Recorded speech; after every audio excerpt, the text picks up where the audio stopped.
नमस्कार दोस्तों, मेरे इस YouTube चैनल जीएसई मोटिवेशन में आपका फिर से बहुत बहुत स्वागत है। दोस्तों, आज मैं इस वीडियो में कवर करने वाला हूं दोस्तों कि ईर्ष्या को कैसे समाप्त करें। दोस्तों, ईर्ष्या जो है बहुत ही ख़राब गुण होता है, विकार है। अगर किसी में आ जाता है तो उसकी पूरी ज़िंदगी बर्बाद हो जाती है। दोस्तों, इस वीडियो में छोटे से वीडियो में मैं बताऊँगा कि एक आर्टिकल लेख छपी है दोस्तों ब्रह्मा कुमार डॉक्टर अजीत सिंह राणा के द्वारा लिखी हुई, जो रोहतक हरियाणा से हैं। कहते हैं, दूसरे व्यक्ति की प्राप्ति, प्रगति या स्थिति पर मन ही मन होने वाली जलन या डाह को ईर्ष्या कहा जाता है। लौकिक दुनिया की एक कहावत है कि ईर्ष्या औरत का दूसरा नाम है। Jealousy the name is women. परंतु गुण अवगुण स्त्री या पुरुष के शरीर जो जड़ हैं में नहीं बल्कि मन व आत्मा में बसते हैं। इसलिए ईर्ष्या केवल स्त्रियों के बीच नहीं, पुरुषों के बीच भी हो सकती है। ईर्ष्या की गिनती मोटे 5 विकारों में न होने के कारण यह सामान्यतः अदृश्य तथा अस्पष्ट रहती है। वस्तुतः ईर्ष्या छठा बड़ा विकार है। व्यक्ति की आयु बढ़ने पर यह द्वेष, क्रोध, दुश्मनी, कटु प्रतियोगिता आदि के रूप में प्रकट होती है। संस्कारों में बसी ईर्ष्या स्वार्थ आने पर या दूसरों से अपनी तुलना करने पर जागृत हो सकती है। व्यक्ति के विकास पर इसके अनेक दुष्प्रभाव हैं। कर्म सिद्धांत का उल्लंघन। ईर्ष्यालु व्यक्ति जाने अनजाने कर्म के नियम, जो जैसा करता है वैसा फल पाता है, की अवहेलना करता है। ईर्ष्यावश वह नहीं चाहता कि अमुक व्यक्ति को उसके श्रेष्ठ कर्म का फल, जिस पर उसका अधिकार है, मिले। इसके लिए वह मनसा या वाचा या कर्मणा के द्वारा इसका विरोध करता है। जो गलत कर्म है, कर्म के नियम के अनुसार इस गलत कर्म की सज़ा उसको कभी न कभी अवश्य मिलेगी। अतः कर्म के नियम को जानने, मानने व उस पर चलने वाला व्यक्ति कभी ईर्ष्या नहीं करेगा।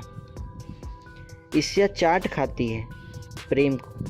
ईर्ष्या प्रेम जैसे अनमोल सद्गुण को चुटकियों में चाट जाती है। दोस्तों, ईर्ष्यालु व्यक्ति अच्छे से अच्छे मित्र व तथा संबंधों की घनिष्ठता को खो बैठता है।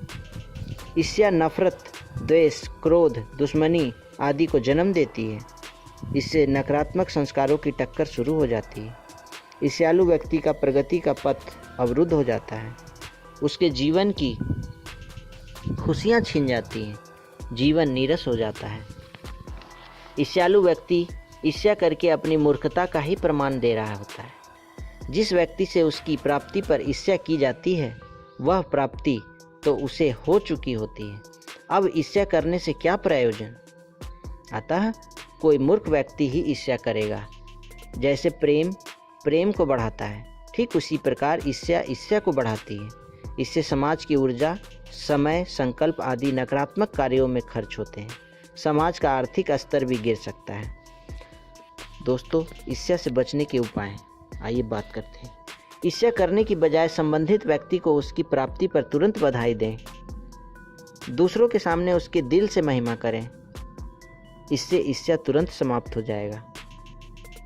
ईर्ष्या करने की बजाय प्राप्ति स्वरूप व्यक्ति से प्रेरणा लेकर अपने लक्ष्य की ओर बढ़ें। स्वयं आगे बढ़ने पर मन ही मन उस व्यक्ति का धन्यवाद भी करें। अन्य 5 विकारों की तरह ईर्ष्या विकार भी मन में पैदा होता है।